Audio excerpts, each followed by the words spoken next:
So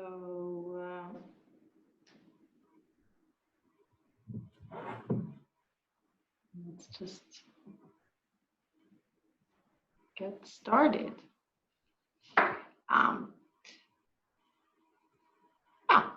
Let's just give it a go. I think it's now 10 o'clock, so very welcome, those of you who already joined, and I'm sure there will be more people logging in as we move along here. This is the third session of the MAMBA final web conference series, and as some of you know by now, the title is No Future for Rural Europe, ? Breaking the vicious circle with successful mobility and accessibility ideas.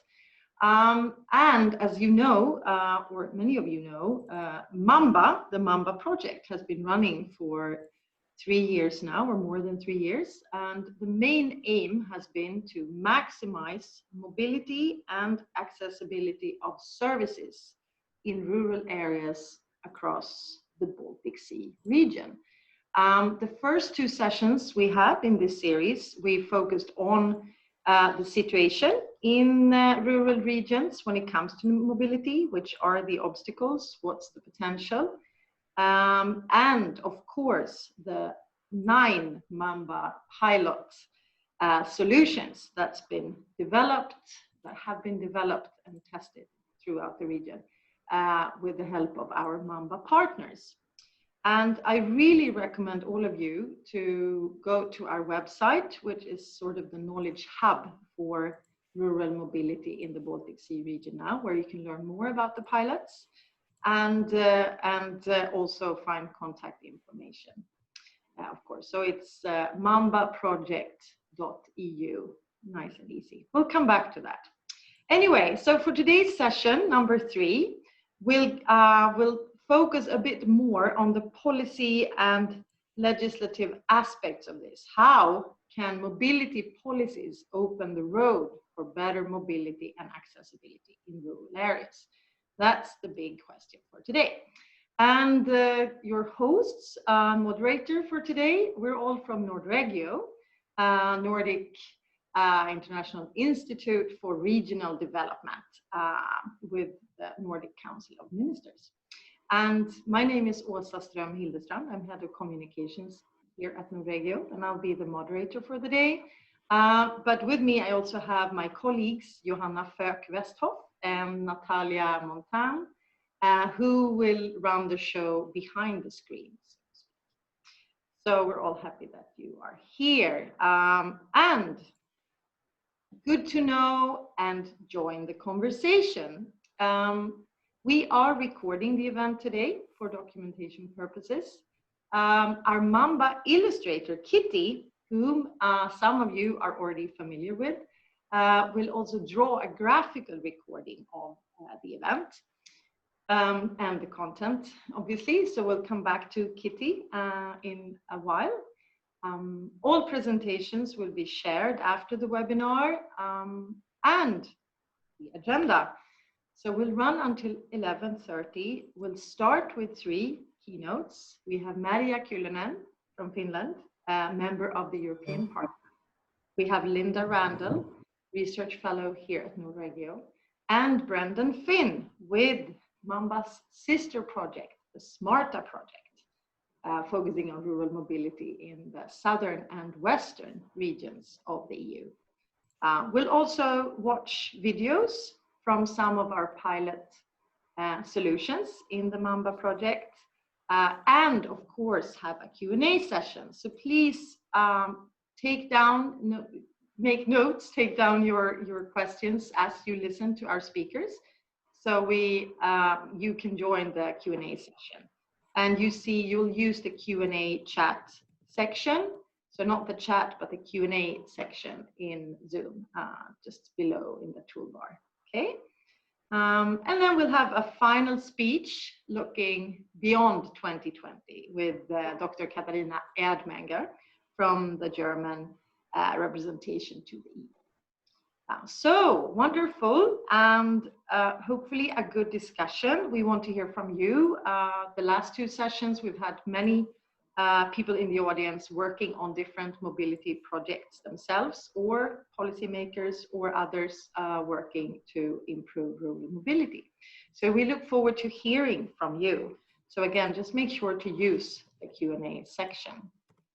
All right, so I'll stop sharing my screen here and ask Johanna to please show us the first video from the Regional Steering Group of Mobility in Seinäjoki, Finland. And after that, I'll leave the floor to Merja Kylönen. If she's here, we'll find out. Okay. Etelä-Pohjanmaalle ovat ominaista laajat lakeudet ja harvaan asutut alueet. Ikääntyvä väestö sekä harventuvat palvelut vaativat uusia liikkumisen ratkaisuja. MAMBA-hankkeen tuloksena perustettu kuljetuspalvelut-ryhmä vastaa näihin haasteisiin. Kuljetuspalvelut-ryhmä on Etelä-Pohjanmaan kuntien ja muiden viranomaisten muodostama yhteistyöelin, jonka tarkoituksena on edistää ja kehittää erityisesti sosiaali- ja terveydenhuoltoon liittyvien kuljetuspalveluiden järjestämistä tässä maakunnassa. Kuljetuspalvelut on hyvin hajautuneesti järjestetty täällä ja niiden kustannukset kasvaa koko ajan.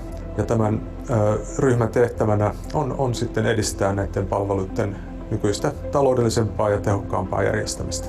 Ryhmä tietysti koostuu ensisijaisesti viranomaisista ja sen tarkoitus on edistää viranomaisyhteistyötä, mutta käyttäjänäkökulma on erittäin tärkeä ja se tullaan ottamaan tarpeen mukaan huomioon ryhmän työssä. Miten MAMBA-hanke on vaikuttanut kuljetuspalveluiden edistämisessä? MAMBA-hankkeella on ollut tärkeä merkitys tämän ryhmän työn käynnistämisessä ja tukemisessa. Lisäksi hankkeen kautta ollaan saatu arvokasta kansainvälistä kokemusta. Mitkä ovat kuljetuspalveluiden suurimmat haasteet sekä tärkeimmät teemat kehittämisessä? Kyllä suurimpina haasteina täällä näkisin, että on tämä harva asutus, että meillä joukkoliikenteen järjestäminen on vaikeaa sellaisilla alueilla, missä on vähemmän asutusta. Kyllä Etelä-Pohjanmaalla tärkeimmät kaksi teemaa on ne, että saadaan tänne vilkkaimmille yhteysväleille lisää vuoroja ja edullisempia lipputuotteita. Sitten toisaalta täällä harvemmin asutulla alueella saadaan yhdistelyjen kautta tarjottua kaikille matkustajille sitä kuljetuspalvelua jatkossakin. Mikä on uuden kuljetuspalvelut-ryhmän rooli maaseudun liikennepalvelujen kehittämisessä?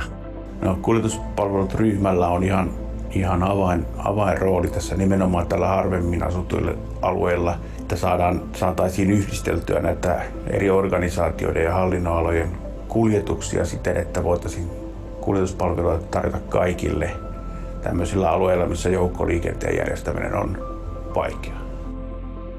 Paremman liikkuvuuden puolesta Etelä-Pohjanmaalla.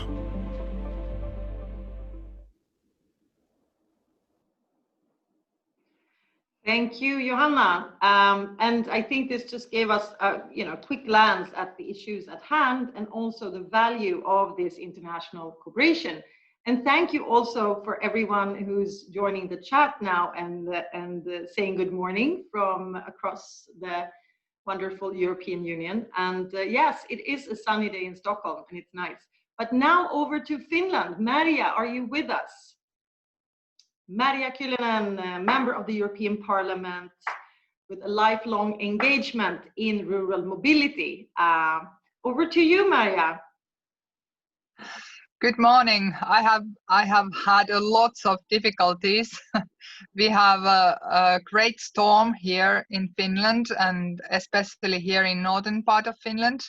So I was having a lack of electricity, lack of internet connection, and I need to fly with my car to our summer cottage.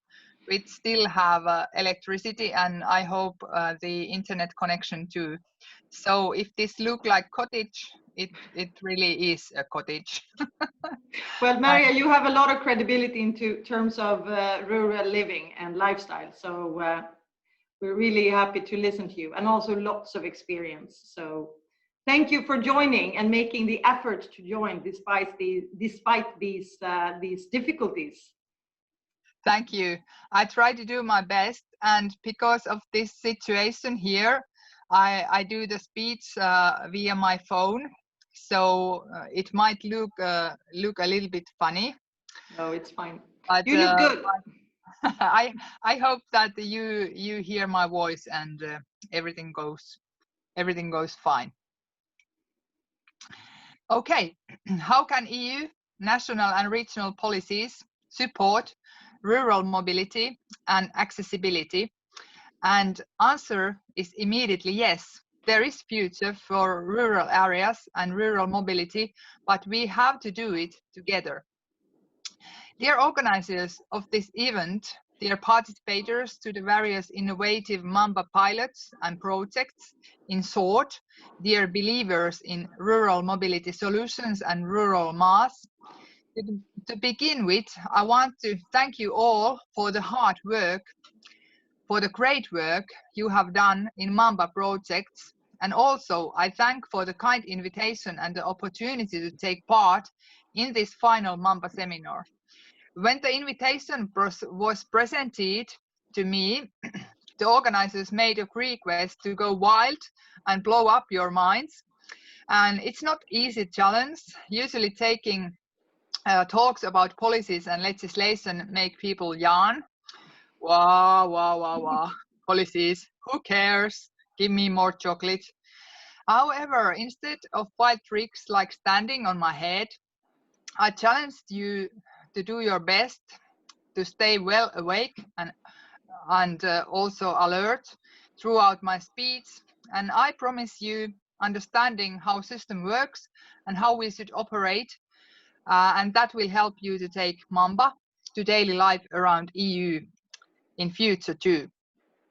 I would like to begin my presentation on policies that support rural mobility and accessibility with an observation from Finland. My presentation is made from a legislator's perspective, so keep that in mind. However, as well, we all know the need for smart mobility innovations and rural mass stems very much from the need for solutions that would increase socio-economic prosperity everywhere in Europe, where accelerating outward migration is a serious issue. And among other things, it increases mobility poverty in sparsely populated areas and hits especially hard on the most vulnerable parts of our communities. As a politician from a sparsely populated area in Finland, I have tried to address the issue literally throughout my whole career. Unfortunately, until now, urbanization has been the trend that gets the most attention on both private and public financing. To be fair, smart transport solutions such as urban mass has great potential to solve the problems of transport-related noise and poor city air quality by connecting new mobility options with existing public transport. If successful, these solutions will in time revolutionize city planning, make daily commuting sustainable and climate friendly, and it is also a good business opportunity for new businesses. And for these reasons, also us legislators and policymakers pay so much attention to urban mobility, and rural mobility may seem to be mostly disregarded. So, how we can be sexy enough to bring up rural mobility also into political negotiations and financing? Time is right, because already due to technological development in IT with rapid leaps forward in AI, there were signs that people are thinking about their options in life. This was accelerated by what was happening or what is happening with the ongoing epidemic and the consequent necessity to working remotely. Citizens of densely populated areas started to evaluate their overall quality of life for a completely new perspective and question the need to live in crowded cities. And suddenly, the sparsely populated areas are experiencing a rise in queries for properties. So there is really hope for country living, and we need to get prepared to offer the former city dwellers what they need. Knowing very well what kind of misery and in some cases outstrict discrimination the epidemic has caused, I really and truly wish this ray of light in terms of outward migration taking a turn back did not happen this way. But nevertheless, for a project like MAMBA, this is the moment when after this final webinar, you all need to continue with your work and scale it up in order to reach new users and involve other municipalities, connect all the decision makers in all levels, legislators in every country. In a way, what you are doing now is a pilot for what needs may be ahead. In any case, the positive outcomes and discovered best practices need to be promoted and put in regular use. So, what we need is hard lobbying. Speak, give info, open the possibilities, write a story about it. Let's sell it to Commission, to Council, to EU Parliament, to Member States, municipalities, to politicians in all levels. And we need a good story, daily life fairy tale, to show what you have done and what can be done if we make rural areas and rural mobility greater again. Us policymakers and legislators have a lot to do with this, especially check all the legislation and change what need to be changed for make things happen, be the enabler to make things change. Of course, I must agree the critics, we did lost the first momentum with rural mobility and rural mass solutions. However, better late than never. And even without the global epidemic, there is climate change and the urgent need to reduce carbon emissions throughout our societies, meaning also rural and scarcely populated areas. So, ladies and gentlemen, what can we do? Firstly, we develop, we negotiate and adopt policies, which are basically measured principles that guide decision making in order to receive rational outcomes. To simplify a little, the main tools to see that these policies are implemented is legislation. Granted that sometimes legislation seems to make our living a right pain and financing, I can comfort it has not always been intended to make your life a living hell, but sometimes it just goes like that in legislation because we are humans, even we politicians think sometimes that we are not. Legislation is aimed at ensuring safety and security for all, territorial, social and economic equality, fair competition between businesses and fair living and working conditions for all and so on. The overall goal is to advance territorial cohesion in the EU. It is need to be happened also in the transport sector. But is it? Nope, it's not. Not enough at all. And can member states do something? Of course, we can demand that to happen. And what we can do, we can demand that action from our politicians, from our governments in member states. They need to do something in EU level together. But if we are not demanding anything, nothing happens. As for how EU policies can support rural mobility and accessibility, well, MAMBA project with funding from European Regional Development Fund, which is one of the main instruments for EU cohesion policy, is one great example how. I already mentioned climate change, which has brought forward the need to regulate and guide our actions individually and universally, and thus urgently take measures to mitigate its effects, for example, by way of designating different forms of green financing tools in order to help make designing alternatives more economically viable for all fields of economy, most urgently with energy, buildings and transport. In any case, the total amount of money that is available for different expenditures EU-wide is decided annually in the EU budget. It is regulated by the 7-year multi-annual financial framework called MFF, which aims at predicting the overall EU spending on a longer term.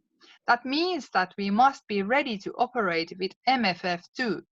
But what is important now, at this very moment, and it is critical for MAMBA too, it is the recovery funding, new funding to build up Europe after COVID-19 epidemic. What could be better idea than making new solutions for rural transport viable with a stimulus recovery financing project? Accessibility, equality, climate issues, new opportunities for people to live and participate are part of the European family's goals. This is new thinking. This is a possibility to use our money smarter and save our planet too. Of course, there are also several different EU-level financial instruments from which regional policy is the most important, and it is delivered through two main funds, European Regional Development Fund, ERDF, and Cohesion Fund. And the reason why Commission is so important to wake up is of course the coming financing and projects which are strictly financed from there. EU Commission calls for proposals. There would be a whole lot more to say about financial instruments and EU funding, but it would easily take a whole time what was allocated to me, and you need definitely more chocolate, hope not alcohol yet, to be able to listen. So I'll move to the national and regional policies and how they could support rural or any mobility and accessibility policies. Well, let me start by sharing my most disappointing observation and greatest cause of gray hair or loss of hair at the moment. The biggest obstacles of any kind of progress in the new mobility solutions and thus far achieving low carbon mobility solutions are the national treasuries, that is ministries of finance, who propose the national taxation policies, including all over the EU. So, where you have biggest obstacles, it usually sings taxation, taxation, taxation.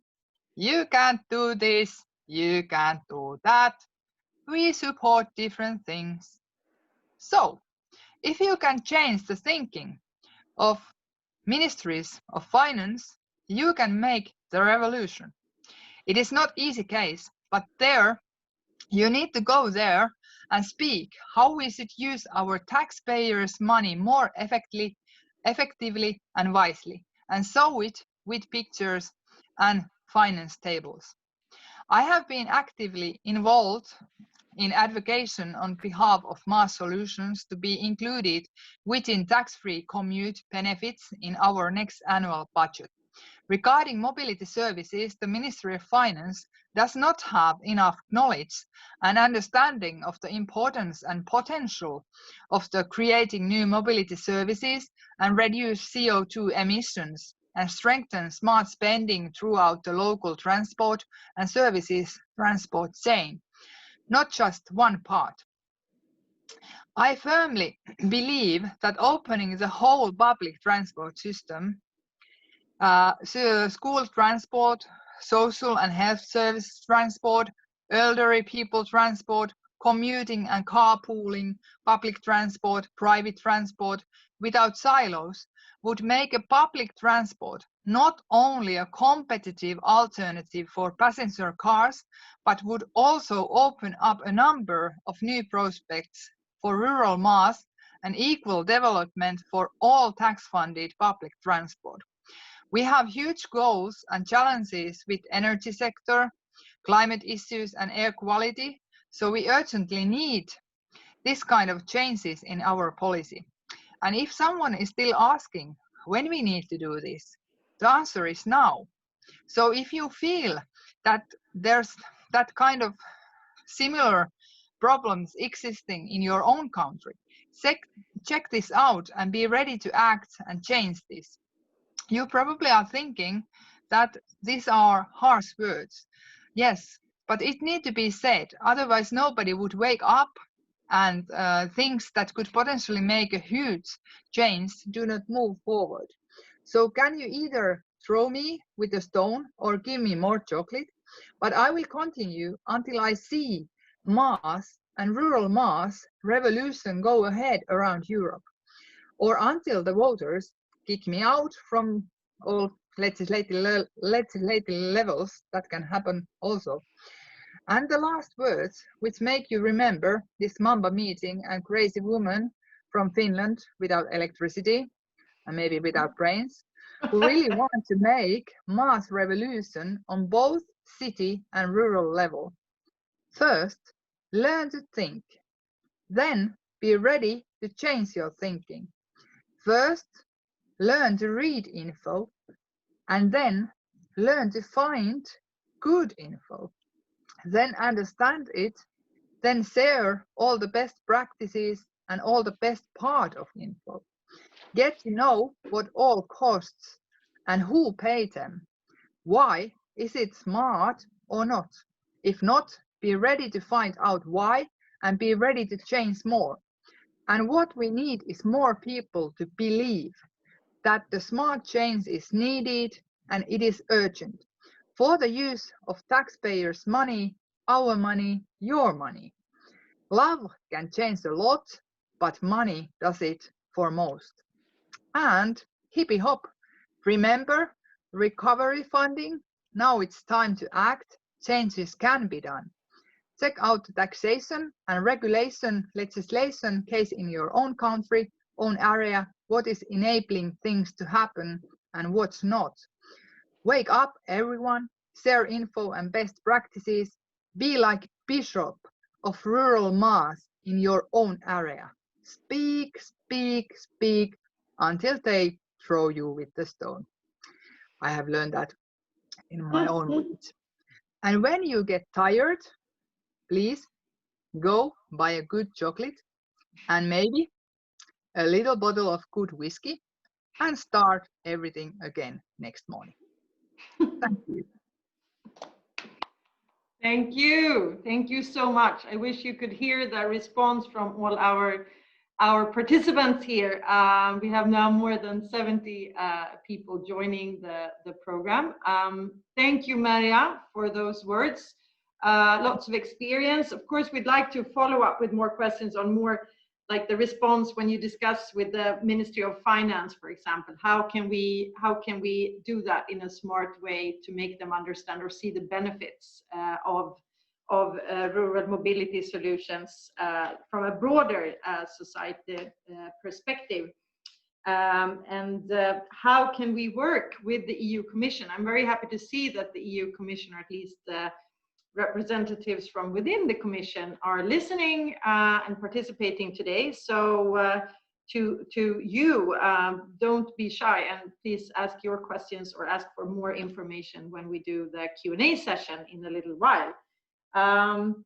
I think it sounds very wise to work on the recovery funds as well, and see how these issues can really help with several things, and including the climate perspective and the Agenda 2030 goals that we all have to work on, and how can we make sure they are integrated when we discuss rural mobility. That's another good question. All right, thank you so much, Maria, and I know you'll stay on for the Q&A session as well. So now I'd like to ask Johanna to please show the next video, and this time we'll turn to Bielsko and the transport on demand pilot that they developed there.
Thank you so much. Very nice to get a glance of the beautiful rural landscapes of southern Poland. Our next speaker is my colleague Linda Randall. And Linda, you've been part of the project in a few sort of different, or through a few different aspects that you've been researching, or Nordregio has been the research partner, so to speak, all the way. And you've been working with a few of the assessments and sort of pre-studies initially, but then you've also worked towards the end of the project with trying to assess cost effectiveness and looking at the sustainability of the pilot projects. But today you will also guide us a little bit through our policy guidelines of MAMBA that are available on the website, of course, and where we try to summarize some of the key learnings when it comes to legal and other issues, the hurdles or obstacles, to put it that way, for everyone working with these pilots.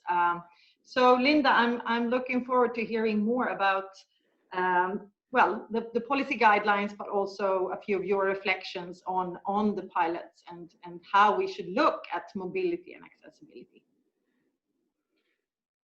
Thanks, Åsa. I'm going to share my screen with you. I'm a bit less innovative here. I have a PowerPoint. Can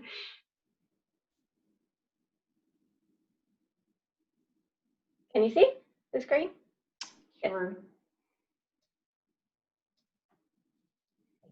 So thanks for the introduction, Åsa. So I'm Linda from Nordregio. I'm from the MAMBA project, and we met already actually in the first webinar on where I sort of in that webinar I kind of spoke with you about the I guess all the things that we were thinking about before we set out to develop these mobility solutions or these pilot solutions. And so now my colleagues have asked me to come back again to talk to you about all the things that we started to think about after we've done that. So so I'm mostly going to speak today about this policy document. So maximising mobility and access to services in rural regions. And this document really kind of summarises our learnings from MAMBA from a policy perspective. And I just want to be really clear and give the credit where it's deserved, and to say that I've been asked to sort of present this today for kind of consistency, but actually the hard work that went into this document is mostly from Visma, Elias and Julianne. And I think it's fair to say all of the consortium, because this document is really the result of many conversations between between the partners, between the research team, and really just sort of figuring out, like, if we put all this together, what did we learn?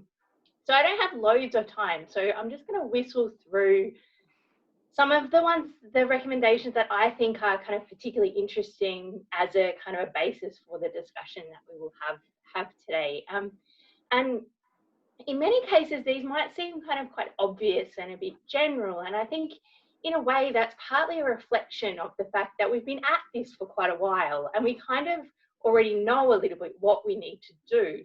The challenge is actually is actually in the doing. So how do we actually realize that goal? So what I'll do is I'll try to give some examples as I go to try and make them a bit more concrete in terms of how we might actually achieve these things.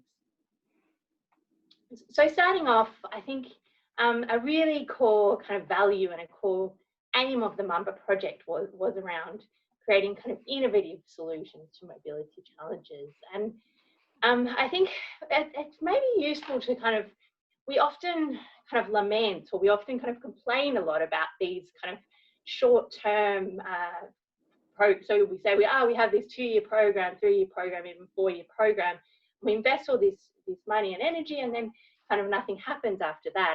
And while that might be sometimes true, I think there's also a flip side to that that's a bit more positive, is that when you have these short-term projects, you get this real injection of energy and time and cash, and sometimes also political will.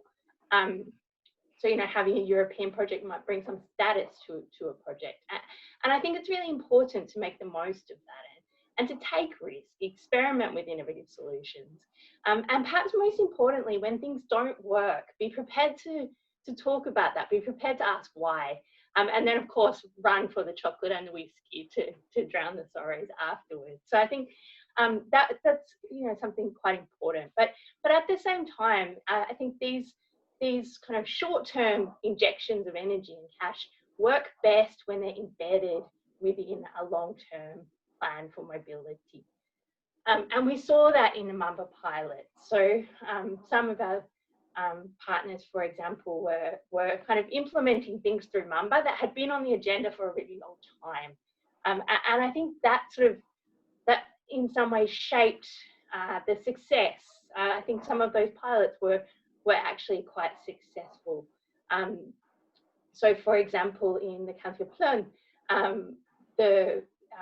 the kind of innovation there was really about transforming the existing transport system by introducing a new aspect within it. And because that idea was already sort of there from the beginning, they were able to implement quite quickly and already show success fairly early on and secure the ongoing funding. So that solution will kind of continue. And I think a big part of the reason for that is that the short-term work of MAMBA was really embedded in this longer-term plan for mobility in the region. And so I think this notion of kind of reimagining the existing public transport system has also been quite central in MAMBA. So for example, is something that acts like if it acts like a bus and it performs functions like a bus, it doesn't necessarily need to look like a bus. And I think I think there's only one example in MAMBA where no, actually I don't think there's any really examples in MAMBA where we're sort of just using traditional, all the solutions are sort of taking taking smaller vehicles and using them in different kind of ways, or also taking bigger vehicles and using them in different ways. So I guess just thinking outside the box is kind of the big takeaway there. And alongside that, I think in a way there can be two parts to this innovation. One is a little bit about reimagining the system from the inside, so through things like using smaller vehicles. But there's also sort of, I think, room to make more space for new actors to come into this mobility space. And unfortunately in MAMBA, we sort of experienced that there are still quite a lot of barriers to making that happen. So in particular, public procurement systems, while maybe having good intentions, tend to be fairly old and not so accessible. And it's very, very difficult to find an image that portrays public procurement systems. So I hope I managed somehow there with my old and like inaccessible cable cars. But I think on a more serious note, so for example, for a small player, so I think the systems that we have, the public procurement systems that we have, what we hear is that they tend to favour the bigger players, and often, sometimes even bigger players that maybe aren't even situated in rural areas, where a small business within a rural area, or even someone who might be wanting to start up a small business within a rural area, might find these procedures really kind of difficult to navigate. Very quickly on the digital aspect, go digital, but only when it makes sense and in a way that's really intentional. So I think we can get very sort of hypnotized by, oh, these tools, they're great, but they are just that tool. So don't forget, what are you trying to achieve? And often digital will be the right solution, but not always. And even when it is the right solution, think about how you should implement it depending on your audience. So, for example, in one of our pilots is about providing digital counselling services to a population that is aging. And so a big part of that project has been around building the digital skills of the community. So again, a really good example of how that injection of cash can actually, during a period, kind of build the skills that we need to make whatever we develop continue into the future. And finally, I think this one was the trickiest for me when I was first reading the policy brief, but in the end, I think it became the most meaningful. So, establish conditions that guarantee mobility. At first, when I read this, I thought, okay, that sounds lovely, but what does that actually mean? And when I read a bit deeper into the policy brief, I kind of found that actually what we speak to here is this really vital kind of advocacy component of our work. And I think Maria puts it in a nice way, how we actually make rural mobility sort of sexy enough that we kind of get attention. And I think, you know, how do we look to a future where people in rural areas take accessibility for granted in the same way that people in urban areas do? And unfortunately, we don't have the answer to how we do that, but I think I just want to provide kind of one small perspective here around how we can change the conversation to kind of make rural mobility maybe more appealing, or, you know, form a policy perspective. So I think only a researcher will answer the question, how can we make something more sexy, with a graph? But anyway, here's a graph. The question, so this is an example from our socioeconomic, our study into the socioeconomic effectiveness of our solutions, so the user surveys. And this is an example from Cuxhaven in Germany, another example that uses a sort of a small vehicle to expand the existing transport system. And roughly half of, or just under half of the people who use this service would not have been able to travel if the service didn't exist. And of course, this is grounds for advocacy in itself. But to me, I think that the really interesting question is, where were these people going? What were these people going to do? And what would they have missed out on if it wasn't for the service? And what I think is quite striking about the answer here is that a quarter of them were going to work. So maybe perhaps the narrative, a more powerful narrative here, is not, okay, we ran this mobility solution and we transported 3,000 people and that they really liked the ride and that was great. That maybe a more powerful narrative is, because of this project, 35 people had a reliable way to get to their job and they were able to be employed. And I think perhaps from a policy perspective, that second narrative might be a little bit more powerful. So I think above all, for me, MAMBA, the big takeaway for me is that MAMBA was always a project about accessibility first and foremost, and transport is a part of that, but the accessibility aspect is and should be kind of central. And I really encourage you to download the full document. So I don't know, I hope that I've somehow done it a little bit of justice, but with this short period of time, I think you can get a lot more if you look into the whole thing. So thanks very much. Good to see you again. Thank you so much, Linda. And again, we'll share the presentations, lovely pictures there as well. And don't be shy, and please email Linda if you want more insights as to the research parts of the MAMBA project and the different analysis that you've made together with other partners as well, of course. I think we'll come back to this more, whether the importance of accessibility and what you will do with that accessibility, and that has a value in itself beyond just mobility aspects. Anyway, thank you so much again, Linda. And before our next speaker will look at another video. And this one will go back to take us actually to North Karelia and exactly where Maria is located as far as I understand. So let's go there.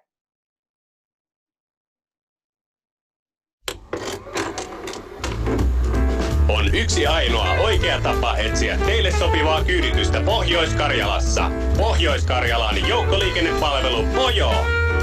Pohjois-Karjalan joukkoliikennepalvelun löydätte maailmanlaajuisesta tietoverkosta osoitteesta pojo.pohjois-karjala.fi. Voitte käyttää palvelua kaikilla sähköisillä tiedonvälityslaitteilla, kuten älykkäällä puhelinkoneilla ja mukana kannettavalla sylitietoaparaatilla.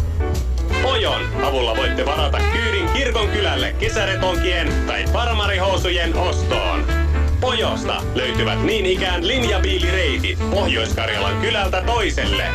Pojo neuvoo teille myös Joensuun kaupungin nopeimmat sisäiset linjabiiliyhteydet. Pojon kerrassaan erikoislaatuinen ominaisuus on, että tiedätte tarkasti, missä kaupunkilinjabiiline on tulossa. Eikä teidän tarvitse turvautua peukalokyytiin. Pojon avulla voitte sopia myös kansalaisten keskinäisestä yhteiskuljetuksesta tai tilata taksamittariauton. Tai jos olette vallan kauemmaksi lähdössä hurvittelemaan, vie Pojo teidät niin ikään Kiskotien ääreen tai Joen kaupungin lentomatkustuskeskukseen. Helpoiten pääsette etsimään parasta kyyditystä, kun tallennatte kyydityshakusivun älykkään puhelinkoneenne aloitusakkunaan. Löydä parhaat reitit Pohjois-Karjalassa. Pojo!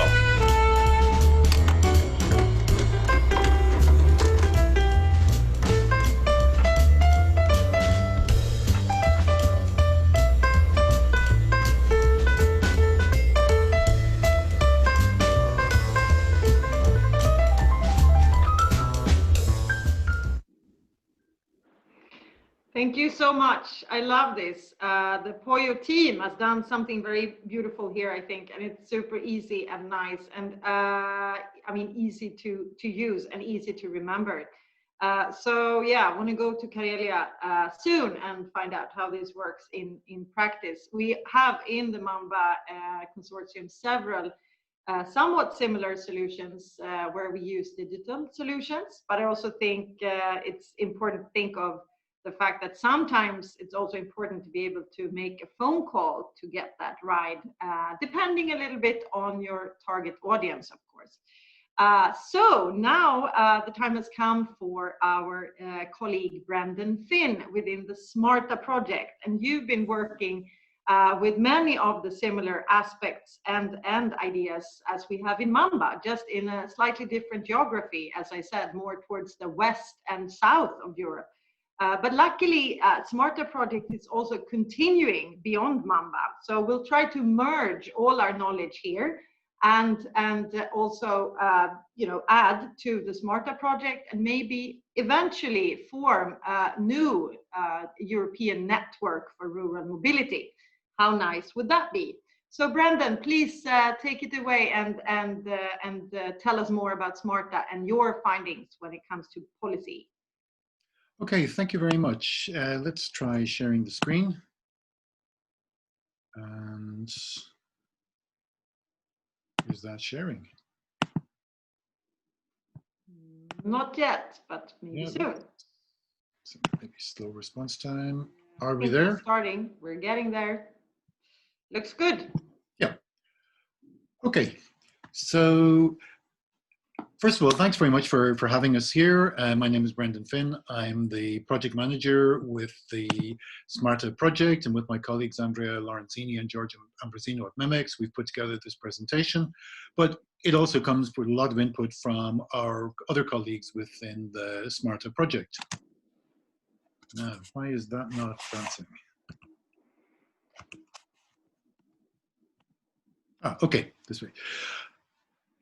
Core issue, I think that we're all agreed on. Mobility in rural areas needs attention. And if we take Europe, what we can see is that for all of things that we say about it and the rise of urban areas and so forth, the fact is that it is predominantly rural.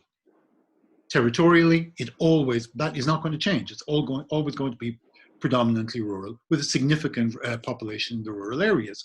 But we know there are the problems of depopulation, aging population, austerity measures, and so forth.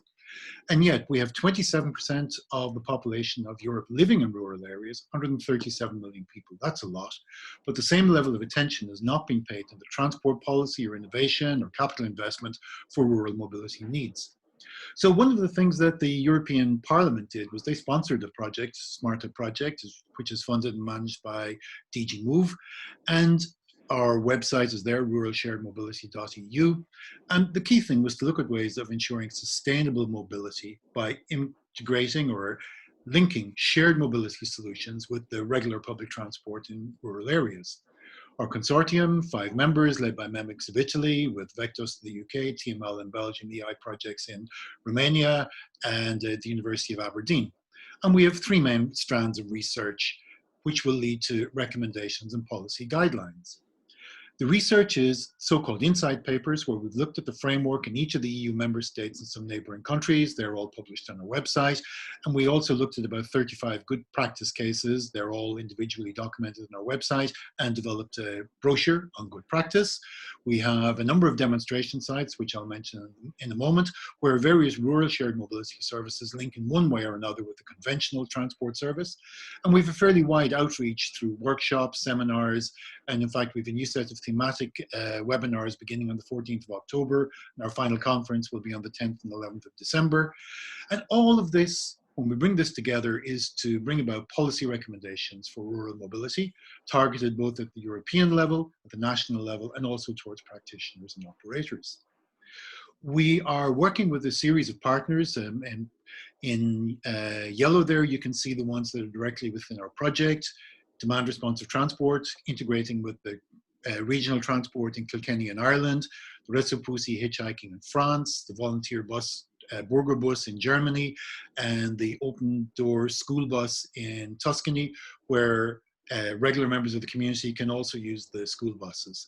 Our sister project, Smarta 2, there is e-bicycle sharing in Agada in Portugal, e-car sharing in Estoril, and carpooling in Brașov in Romania, and Utricula in Greece, backed by various apps, and again, integrating with public transport.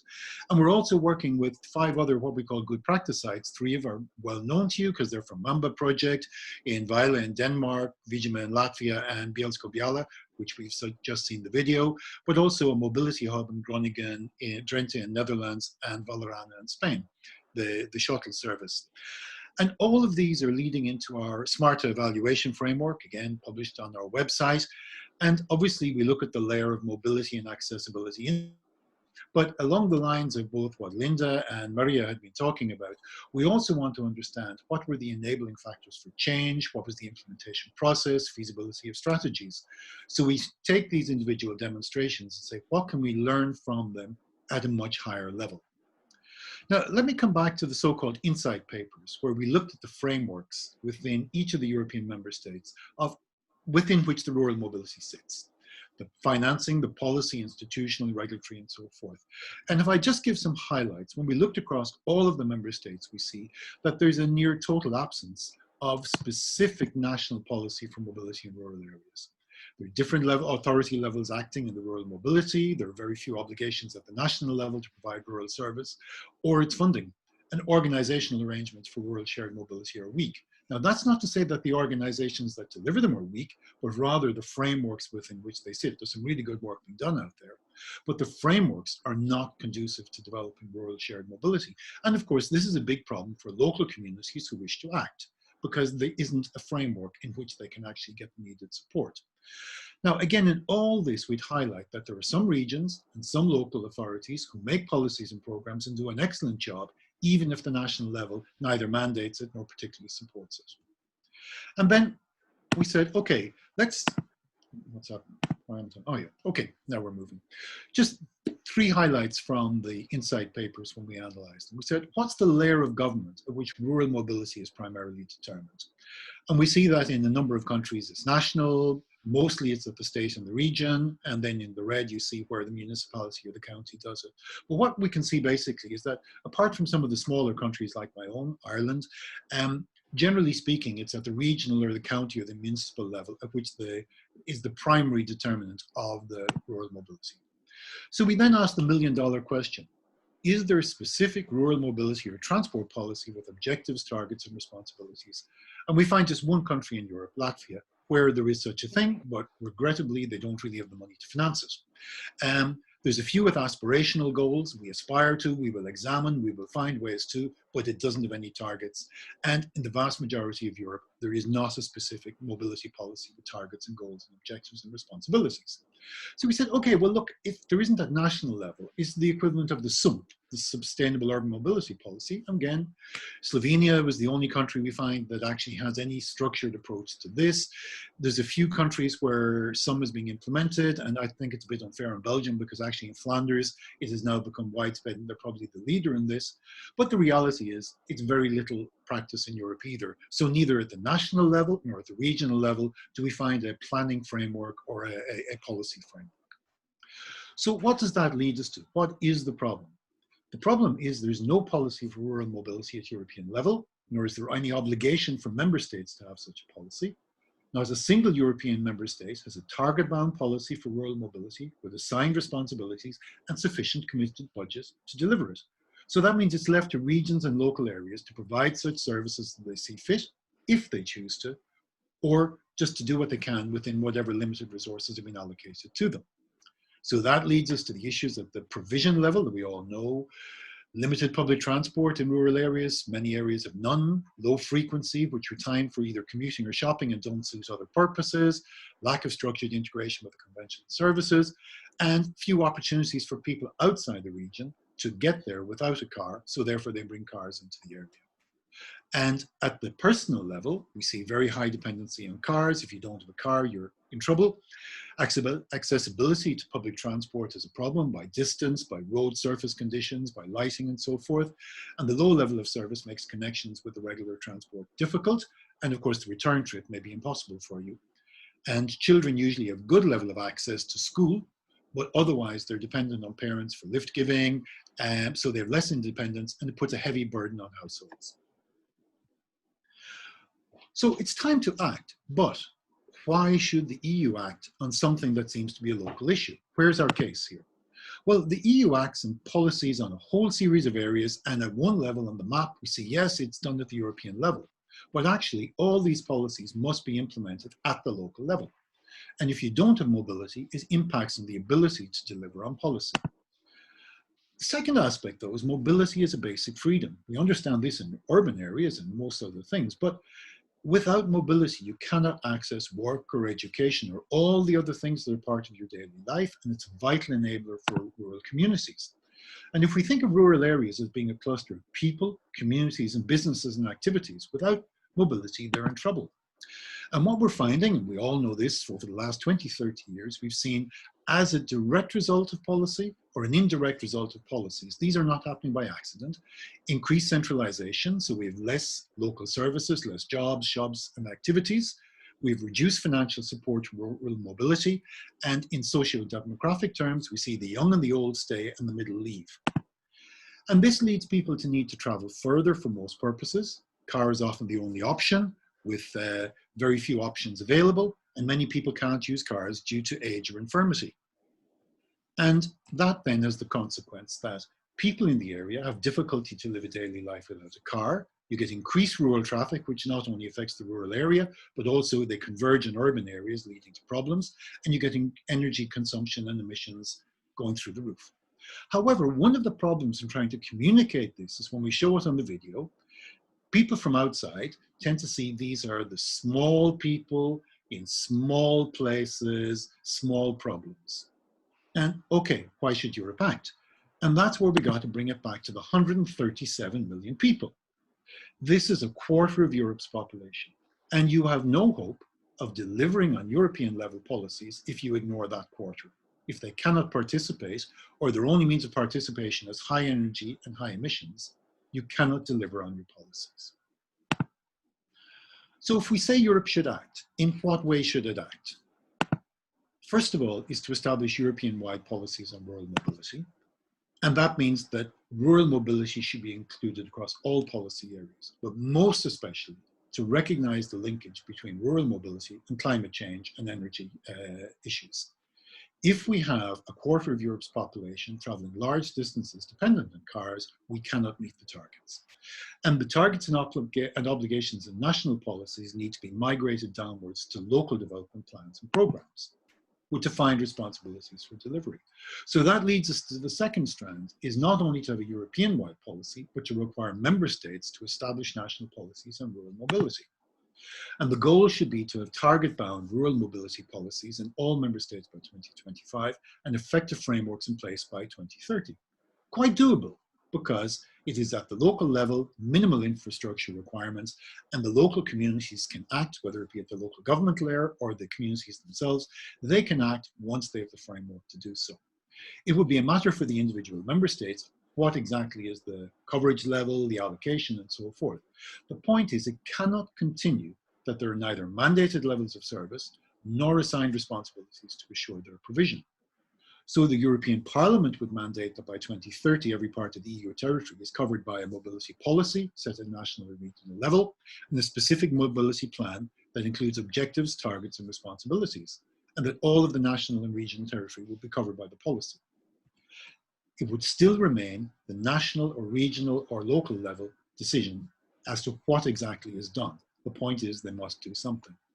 And just to close out, if I can remind why the EU needs to lead. Let's look at this slide again. For decades, the member states have had the competence and all of the needed skills and so forth to do this, but they have not done so. So it requires a push from the European level to say to the member states, look, guys, you need to do this. But the other thing to consider is, if I ask the question, is there a specific urban mobility transport policy with objectives, targets, and responsibilities, the entire map will be green. We can do it for rural areas. Thank you very much. Thank you so much. Thank you. I think this final words were really important. If you can do it for the urban areas, you need to be able to do it for the rural. Could you just clarify a little bit, since you were also, I mean, the Smarta project was financed by the European Parliament. Do you have a continuous dialogue with them? Are they sort of waiting for your recommendations now to come in so they can start developing this framework? I hope they're waiting. We've had some initial interaction with them, and we're hoping. It was unfortunately disrupted by COVID because you know, we were supposed to have had our second Smarta conference in May, and to which you were going to join as well. And we had foreseen to have a meeting, an informal meeting with some of the parliamentarians of the Tran Committee at the time, but that unfortunately got disrupted. So we're trying to find another mechanism to do that. Okay. But for sure, I mean, have next Maria step on is board. we need to meet with them. Sorry? Next step is we have to meet with them. Yes, and at least you have Maria Kyllönen on board already. So before we start the Q&A session, I would like, well, first of all, I would like for you, all our audience out there now, to just put your questions forward in the Q&A section. So not in the chat, which is more for short messages, but just your questions. And if it's for a specific speaker, just formulate that as well. And then before we start the session, I would love to turn over to Kitty, to our graphical designer and illustrator. So to just see what you have captured so far of our MAMBA speakers this morning. Are you with us, Kitty? Hello. Yay! Hello, here I am. Hi. Hi. I was planning to share my picture with you after the Q&A session. That is totally fine. I just wanted great. to make sure you're there and also remind everyone that you are there. So, because we're happy you're part of the project. Okay, we'll come back to you after the Q&A session. Great. All right, so I don't see any questions so far, but please, oh, we have one first. Yes. So Marianne Pedersen, who also runs our MAMBA project in Vejle, in Denmark, she says, Brandon, what is the timeline for a policy from EU, or is that still a long way to go? So maybe that's, developing a little bit or building on the question I just asked. Also, please, all our panelists, if you could switch on your videos and your microphones so we can have a conversation. My guess is, Marianne, just to pick up that question, and this is where I think Maria would really be the person who can guide us on this, is to have a policy from the EU. I guess we're looking at 3 to 4 years by the time something will come out. But there is no reason why the dialogue can't start to encourage the member states to indicate that, look, this is an area in which we're going to make a policy or give a directive. There's also no reason for you to do nothing for 3 to 4 years. And let's get talking about this, so that hopefully that by the time any directive or policy will be adopted, and of course it would have to be by consensus with the member states themselves, that there would already be momentum to deliver. That they may already have started doing some things a bit more at the local level, especially recognizing that those same member states that have climate change targets cannot achieve their own targets unless they address rural mobility issues. So hopefully that by the time a policy is coming in place, that there is already action happening. The second thing is the frameworks are not particularly complex to do, in the sense that there are already regulatory frameworks, all the institutions are there, the skill sets are there, at least at the ministerial and regional levels, although some may need developing at the communities. So it's not like you have to start from scratch, because all of the know-how for the urban areas and the intercity and interregional areas are already there. It's about turning the wheel on this one. Okay. Thank you, Brandon. Maria, would you like to comment on this issue as well, from your perspective within the European Parliament? How do you see your work moving ahead on this issue? What I have learned is usually that it takes time, but now I hope, because we have huge problems to reach all the goals about climate issues and energy policy, housing, so we could connect these big issues, big problems at the same level. And what Brendan said, 3 to 4 years, I hope that could be that. So it means this period in the Parliament, but it also depends how the Commission start to act with this, and how do they see the MAMBA projects and all the other parts of it.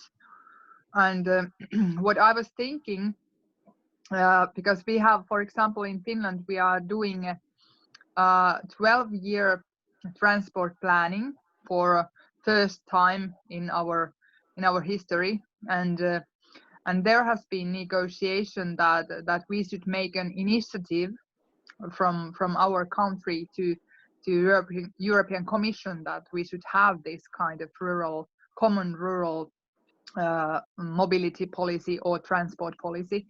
And I think we could connect it with this idea with other member states, for example, all those member states which have worked around MAMBA projects. So we could make a common initiative. That might be a good idea, I think. Yeah, like it sounds like push a little. Yeah, I also think it would be interesting to see if representatives from MAMBA and SMARTA could maybe have a joint meeting where you invite the Commission and the European Parliament to share results and discuss all issues from taxation and cost effectiveness to why this is really needs to happen as part of Agenda 2030. As part of the new climate goal. Marianne is joining the conversation here as well. Let's see what Marianne is writing here. She says, can the new climate goal of 55% help in this case, or is there something else we can do from a national perspective? So I don't know if we can just continue the conversation along these lines, because that's also what I felt a little bit listening to you, Brandon, that there isn't a super strong connection to Agenda 2030 in your slides, but I thought, that must be the way forward here, right? Because that's where EU is focusing right now, as far as I understand. Maybe if you'd given me 15 minutes, I could have had. Yeah. I think the point you've made about the potential cooperation between SMARTA and MAMBA, I mean, we've had this going on in the background quite a lot. And you may be aware that there has been is it DG Move that, as part of the Green Deal, they had the consultation exercise for the roadmap for sustainable and smart mobility, which really had no recognition of rural areas or indeed even of mobility itself. It was really about the decarbonisation of the means of propulsion, electric vehicles and so forth, or go digital. So both SMARTA and MAMBA have submitted feedback to the roadmap, which we did over the last couple of weeks, and we exchanged information and ideas with each other in doing that. So I think that you're right, that this is a way in which we can then continue, that before we close the door on ourselves and turn off the lights in our projects, is that we can make these exchanges. One of the issues we were talking about yesterday was, how can we make sure that ourselves, our two projects, but also Last Mile, High Reach, and all the other ones that have worked over the last 2-3 years, that our information and our know-how does not just simply close and get dispersed by the end of 2020, but rather that we find a way of packaging the know-how. Maybe it's the STOA office, and Maria could guide us on that. Maybe it's the STOA office can extract all of this information, synthesize it, and then present it to the parliamentarians and the commission in a structured way. I think that sounds very valuable and a good way forward. So Marianne Selkeinaho from Finland, she is suggesting here, it is also important to communicate with the long-term vision for rural areas and the consultation. And I also saw now in the chat that our colleague from the European Commission who's joining us today, he also said, oh, please join the consultation, don't miss out. So check that out in the chat here as well. So any comments on this one? In the relation to the long-term vision for rural areas. I don't know, Brandon, I'm sure you have a thought on this as well. Well, I think we've already covered a lot of it. Linda, in one way of doing it, brought it down into the slices. I tried to look at it at the high policy level and so forth. I think we keep on coming back to the key thing, is there is a serious problem, and the problem needs to be solved. Now, with all due respects to the innovators who make a few cars here or a little bus there or whatever, or we sometimes get a little bit more than that, we are not actually solving the problem. We are showing building blocks of how the problem can be solved. And unfortunately, sometimes what happens is that our national or regional or others say that, look, see, we've done this here and see, we have these buses going around. Yes, but is that sufficient? Is what we are doing sufficient to meet the mobility needs? If we took a city, Stockholm, Dublin, Brussels, and we had 2 buses running around the city, and that was the entire public transport, and say, oh, look, we have public transport. People would just laugh and say, no, come off. That, we need a substantial amount, well-organized, well-structured, based on the deep understanding of what is the demand. And I think that is the level of approach that is required. And that's why I talk about frameworks over a 10-year period, is to actually recognize the problem, understand the scale of the demand, take the building blocks that we have, which is a very different approach to what will be done in an urban area, because the community itself can provide much of the mobility, and then see how can we deliver it so there is sufficient mobility for all of the needs in the area. Big challenge, but I think we can rise to it if we have the structure. And then I know you've also earlier talked with MAMBA partners about creating this rural network or EU network for rural mobility. And I think today is the starting point, and I really, encourage all of you who are listening to this to connect with each other, connect with the SMARTA project as well, and the webinars you will have in October, November. So